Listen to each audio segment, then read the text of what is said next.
This is the Detroit Sports Podcast Network. What, me worry? Yeah, I'm a little worried. Next on Michigan Podcast. But there's going to be one team that's going to play solely as a team. No man is more important than the team. No coach is more important than the team. The team, the team, the team. Looks deep for Anthony Carter.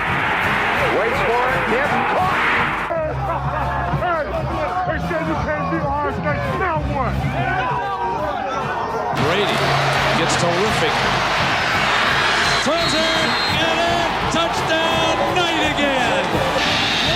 Schultz just before Brazil got him. And a leaping interception by Woodson. Harbaugh back to throw over the middle. Caught by Colliver at the 5 on his feet. Touchdown, Michigan. On its way. It's good. He's 5'7", 179 pounds, a junior at Michigan. But Jamie Morris packs a wallop, and he delivers for Bo Schembechler. And here's your first play. Pressure coming. Sack. It is Glenn Steele, number 81, who fought his way through the traffic. Option. And Robinson calls his own number, and he's going to score. Oh, an easy touchdown for Robinson and Michigan.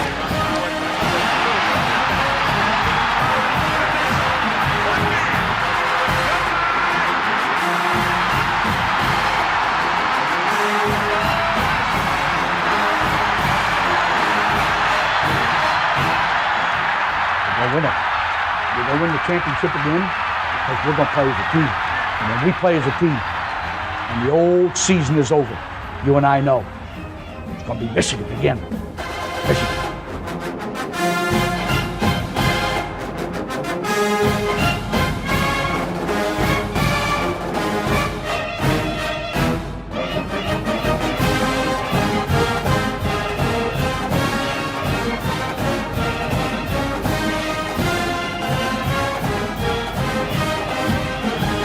Go Blue, welcome to this week's episode of Michigan Podcast. I am Steve Deace. Thank you for tuning in yet again. And the non-conference portion, or the preseason, is over. And what did we learn? Not a damn thing. We thought that at the very least, J.J. McCarthy had taken that next step as a quarterback. That we had a certified first-round draft pick, a guy that is the kind of player under center that you win national championships with these days. And then the Bowling Green game happened, the worst game J.J. McCarthy has ever played in a Michigan uniform. He threw 3 picks and frankly should have thrown a 4th on that flea flicker touchdown. And by the way, why are we running flea flickers against Bowling Green? What is that? But overall, we don't have that narrative now either, because J.J.'s performance against Bowling Green really undermined what we saw the previous 2 weeks. UNLV is okay. I mean, East Carolina's 0-3. They've lost all 3 games by double digits. Most of the game, Bowling Green played a third-string walk-on quarterback. So here's where we are. A quarter of the way through the season, the running game is demonstrably worse, unless Blake Corum is carrying the football. His numbers are actually on par with where they were to start off last year. Donovan Edwards, I don't know what that is. The difference in quality of running and patience and vision when Blake is in the game compared to Donovan running behind the same 5 guys, it's just really stark. He's just too talented of a player to devolve the way that we have seen. And they're contriving ways to get him the ball, even if it means trying to force it on the goal line and causing fumbles, as we saw against the Runnin' Rebels.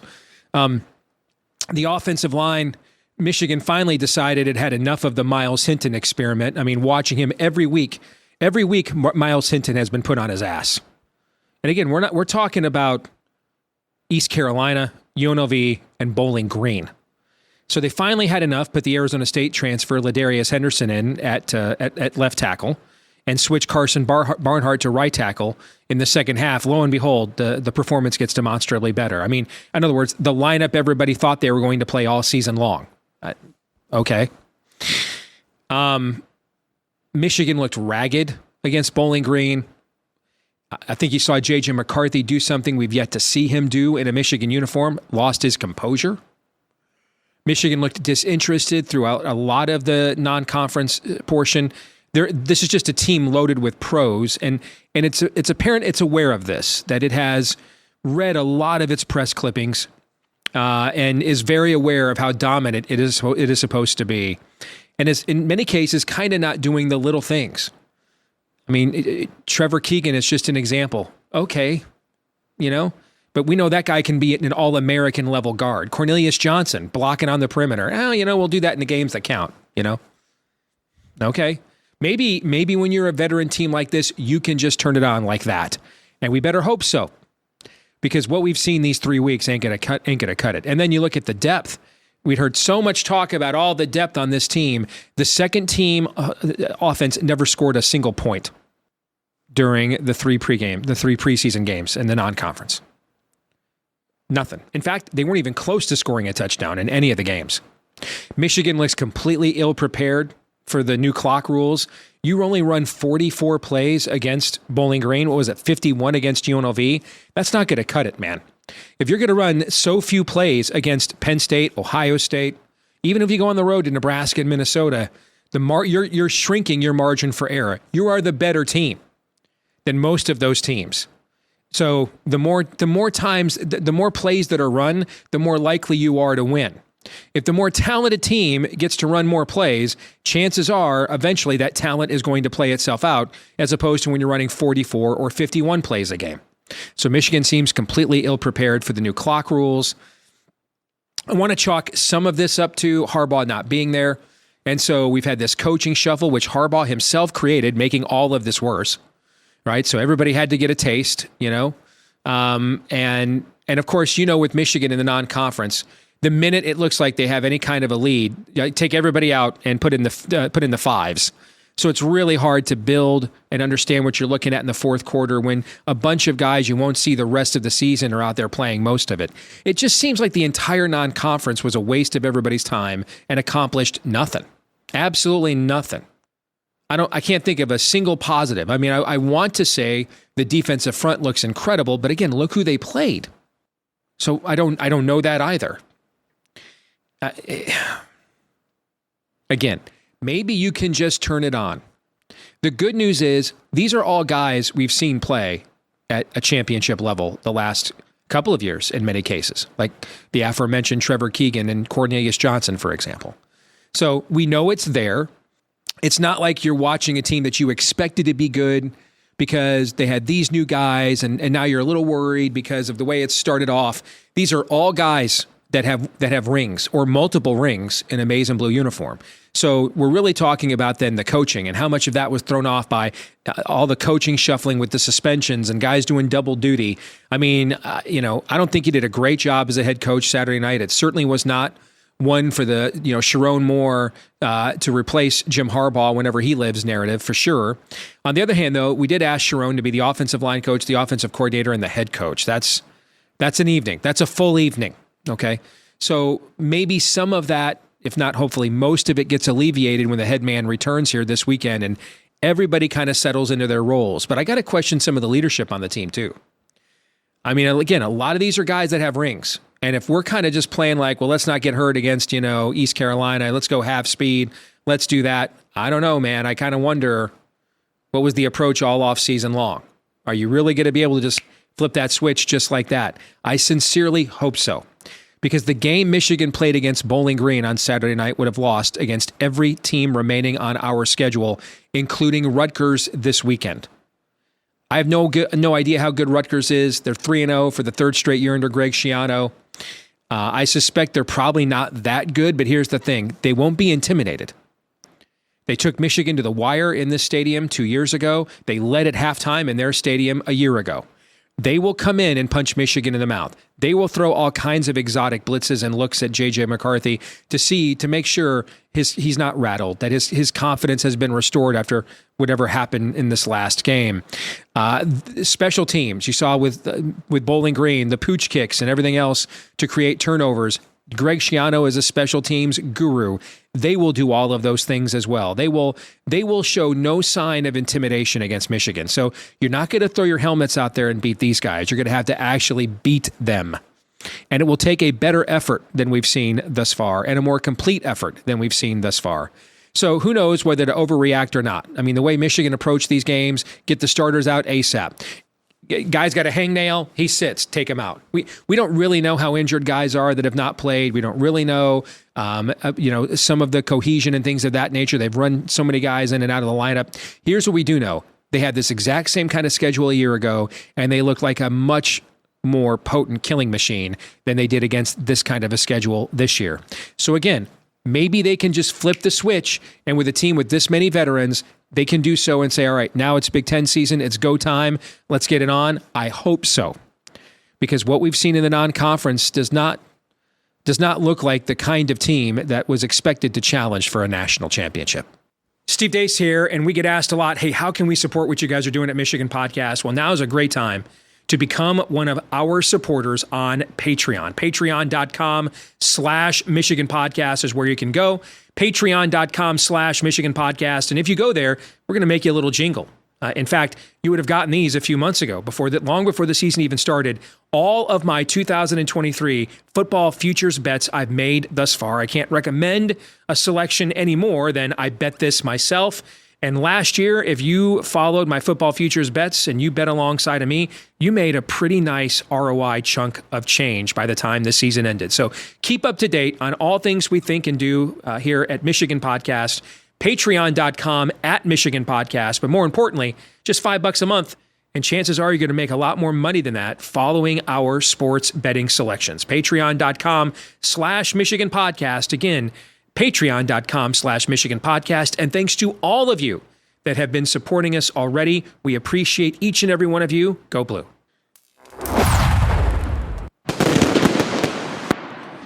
Well, let's find out what they think over on the other side of the scarlet and gray septic tank with our good friend and the one and only, perhaps, but probably not. I just like to tease him along those lines. Reasonable Buckeye fan, Mark Rogers, who has an outstanding YouTube channel himself, the voice of college football. Good to see you again, Mark. How are you? I am doing well, Steve.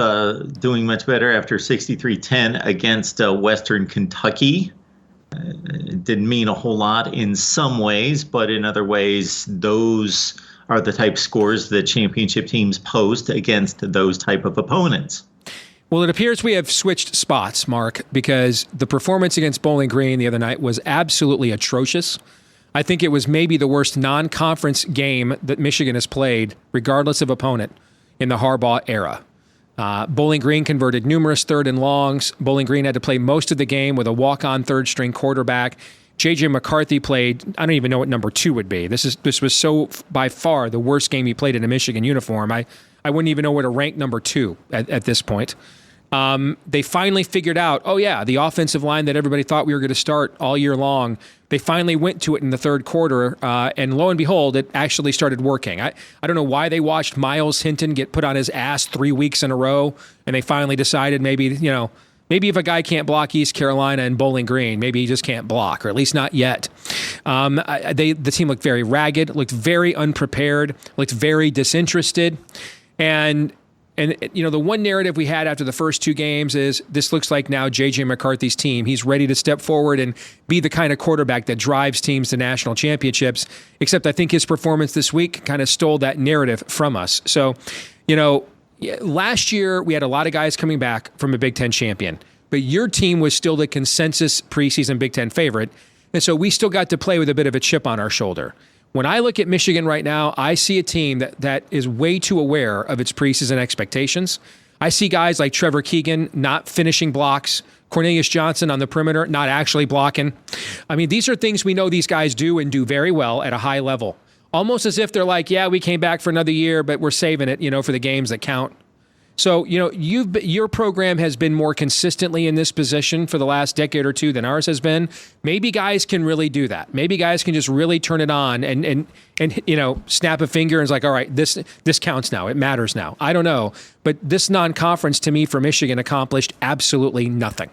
Well, I'll say this, that Jim Harbaugh made the comment to the Big Ten Network guys this week that he thinks that this team has some pressure on it, that they have succumb to the weight of expectation to a certain level, to a certain degree. So I heard him say that. So that kind of speaks to that to a certain extent.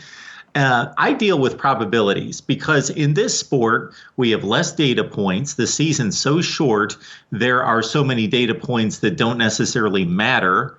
The data points are so spread out. It's not the NFL where data points are almost equal by the week. They're all over the place. That I deal with probabilities. And if you look at championship teams or championship contenders at the national level, and you look at how many times they play close games, it's not very often. So basically what happens is you got to go, first of all, you got to go back to like Nebraska of 1995 before you find a national championship team that just didn't get challenged the entire season, just blasted everyone.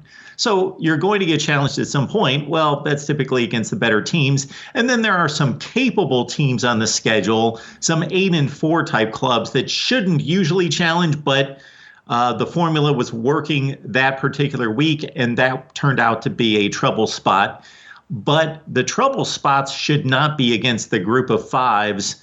And I know that none of these games were in doubt by any stretch of the imagination, but if you look at national championship teams and serious contenders for national championships, they're not messing around with these teams that Michigan has messed around with for these 3 weeks. So normally I would say this doesn't matter. They'll turn it on.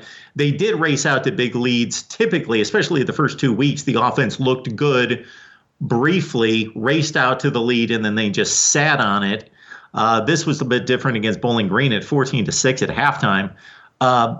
But if you look at the national championship contenders, serious contenders and champions through the years and look at how they've played, they typically just stomp these teams and move on. And there are very close, very rare close calls against this level of opponent.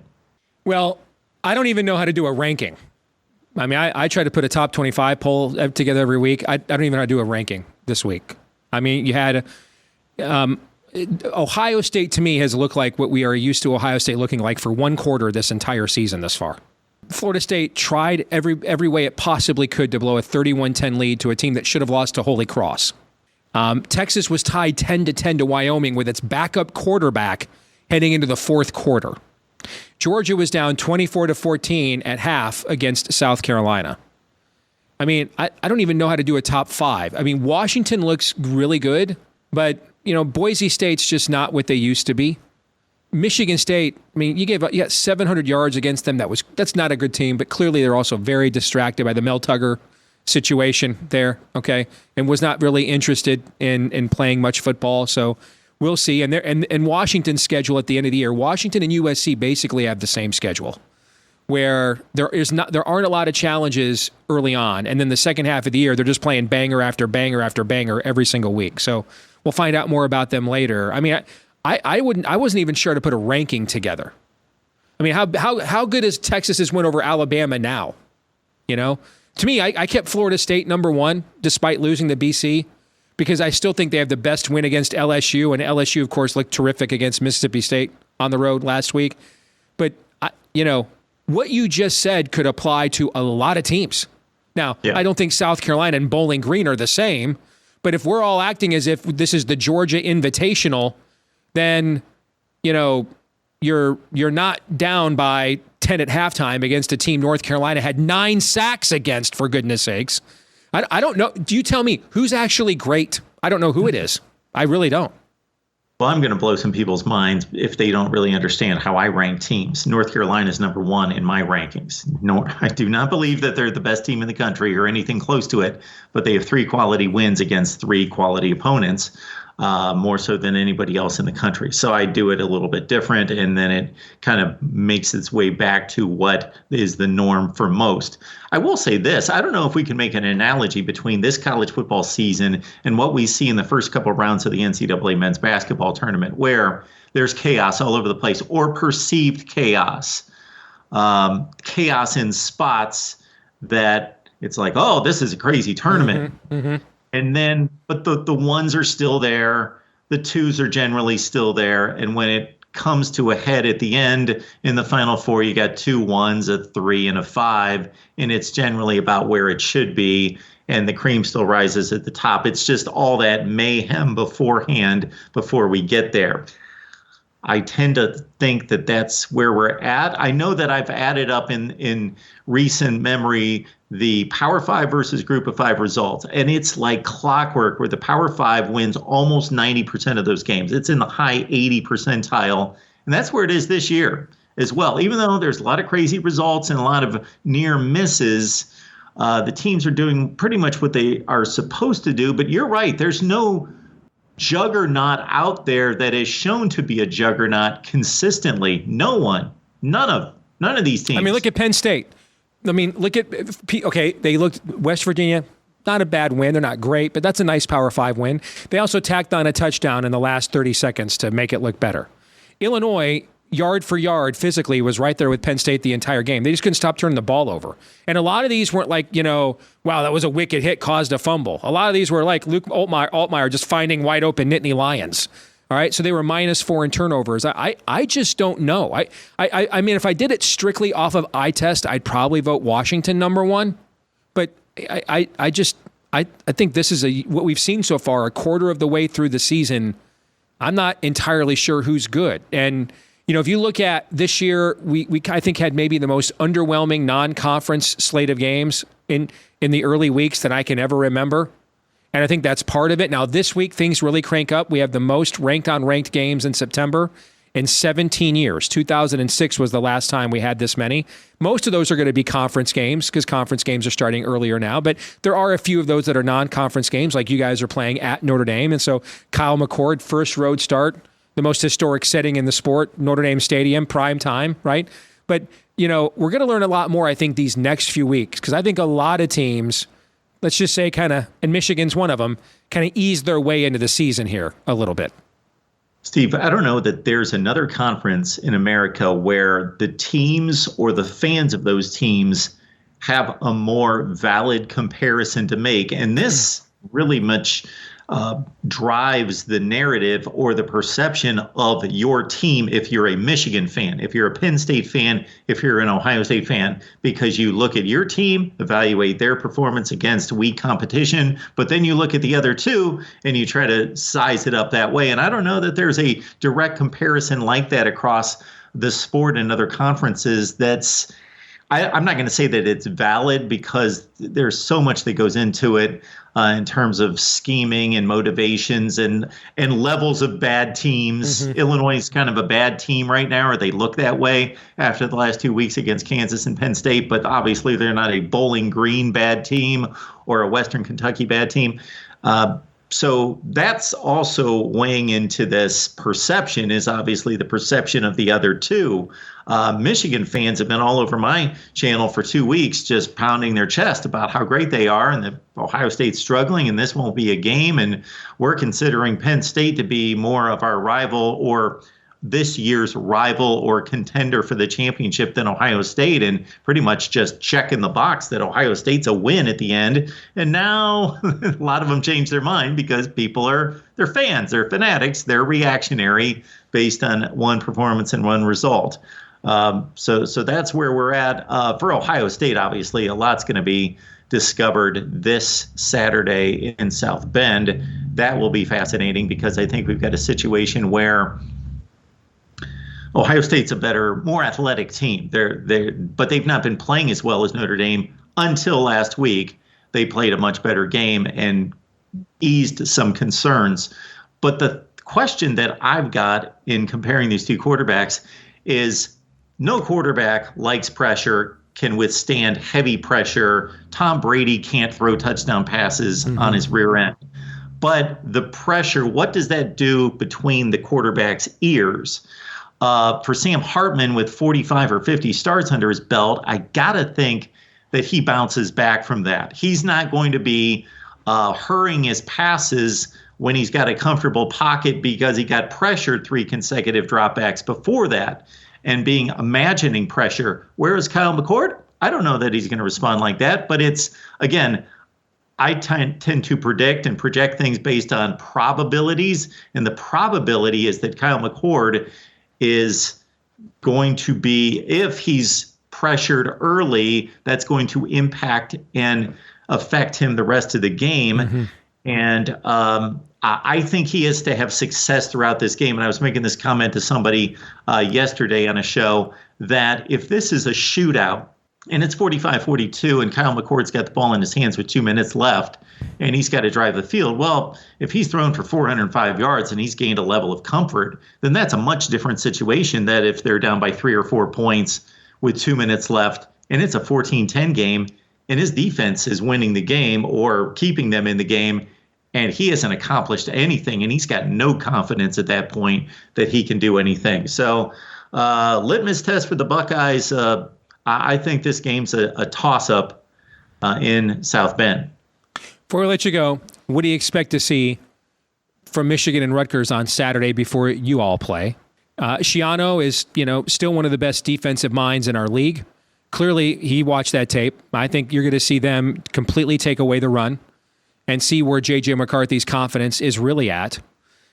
They played Michigan down to the last snap 2 years ago, and that Michigan team went on to win the Big Ten championship. They actually led Michigan at the halftime last year, and that Michigan team went on to win the Big Ten championship. But Rutgers, therefore, won't be intimidated at all. And then I think, Schiano's a big special teams guy, and he probably looks at some of the special teams gimmicks that Bowling Green tried, and those worked. And I think we'll see some more of that kind of stuff this Saturday, too. But what do you think we're going to see? Well, I know that Chris Partridge alluded to being very vanilla. He wouldn't come out and say it, but on some of the responses that I read this week, that you could tell we held back. We were pretty vanilla. Now, do they need to get exotic against Rutgers, who threw for 46 yards against Virginia Tech last week? We know who Rutgers is. They're a low-grade Michigan. Is pre-J.J. McCarthy developing into a better quarterback Michigan. So Wolverine fans, don't jump on me for that. No, that's an apropos. Similar coaches in terms of their mindsets and the way they see the game. Yeah, I can see that. Yeah. But they're not going to win this game throwing for 350 yards, but they're not going to win it running for 50 or throwing for 50 yards either. They need to have some semblance of a passing game. And Gavin Wimsatt is not a great quarterback, but I don't know that he's been given the opportunity to be. I think he's got a skill set that's higher than previous Rutgers quarterbacks. So there is opportunity for them to make a play here and there to throw for 150, 180, and make that part of the offense that could stay in the game. Jim Harbaugh said if we win by 1 game or 1 point, that's a success. So Michigan fans, remember that. Jim Harbaugh said we only need to win by 1 point. That'll be good enough. This is a good team. Rutgers doesn't have enough to challenge this Michigan team, especially one that, for all the disappointments of the last couple of weeks, the defensive line is playing lights out and will control that game and will stuff the run. And then you've got Rutgers offense passing game that's not up to it. So I think Michigan wins this game, 27-6, 27-9, something like that. It's not going to be pretty, but they're going to be comfortable. Well, good stuff, Mark. Always good to see you, man. Appreciate you. Thank you. Thanks, Steve.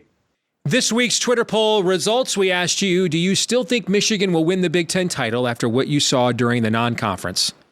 And man, these numbers have changed since the preseason. 57% said yes. That number would have been in the 70s or 80s before the year. 43% said no. So some of you are watching the same non-conference that I'm watching. Again, I hope they can just flip a switch. Maybe they can. These guys, there's a lot of championship DNA on that roster, but man, it has not shown up very much so far. What's largely shown up is a bunch of guys who are like, we know we can beat these fools and we'll wait and turn it on when these games actually matter. Well, they're going to start mattering quite a bit here this week. That brings us to our feedback of the week.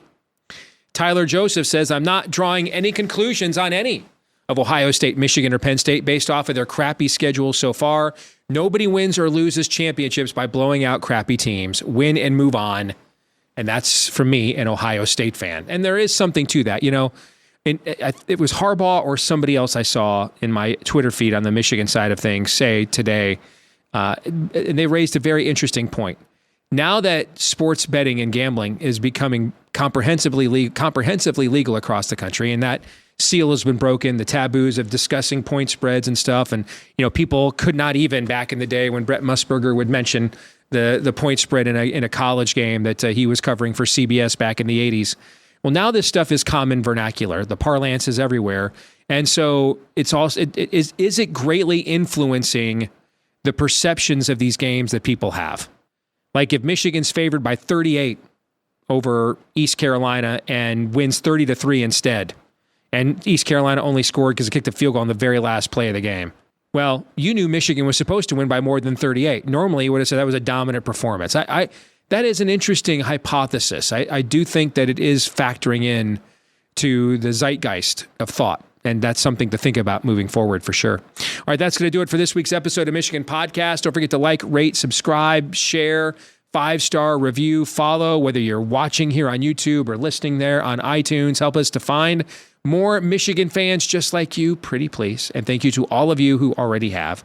You can also keep up with us in between episodes on Twitter or X or Twitter X. At Michigan Podcast is where you will find us there. At Michigan Podcast. Great stuff.